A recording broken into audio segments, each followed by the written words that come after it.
Good evening guys, ট্রেনে উঠে পড়েছি। তো শুরু হচ্ছে আরও একটা নতুন ট্রাভেল সিরিজ। তো আমাদের ট্রেন ছিল হাওড়া থেকে সন্ধ্যে 8টা নাগাদ। তো উঠে কিছুক্ষণ গল্পগুজব করার পর আমরা তো করে নিচ্ছি আমাদের ডিনার।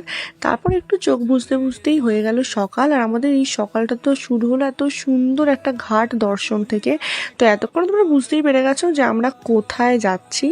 তো পৌঁছাতে পৌঁছাতে প্রায় দুপুর হয়ে যাওয়ায় প্রথমেই তো আমরা হোটেলে চেক ইন করে চলে এসেছিলাম লাঞ্চ করতে। দেন হোটেলে গিয়ে একটু ফ্রেশন আপ হয়ে বেরিয়ে পড়েছিলাম সন্ধেবেলা সাজুগুজু করে।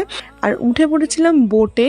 এত সুন্দর একটা মনোমুগ্ধকর দৃশ্য অনুভব করব বলে। আর এটা তো আমার জীবনে প্রথমবার। সবসময় এই গঙ্গা আরতির বিষয়ে ফোনে দেখেছি, নয়তো কারোর মুখে শুনেছি, প্রথমবার নিজে চাক্ষুষ দেখবো। আর এটা একটা ঐশ্বরিক অনুভূতি যেটা বোধহয় কথায় বলে প্রকাশ করা যাবে না। তাই তো ক্যামেরাবন্দি করতেই হতো। এরপর কি করলাম দেখতে হলে subscribe my channel and stay tune.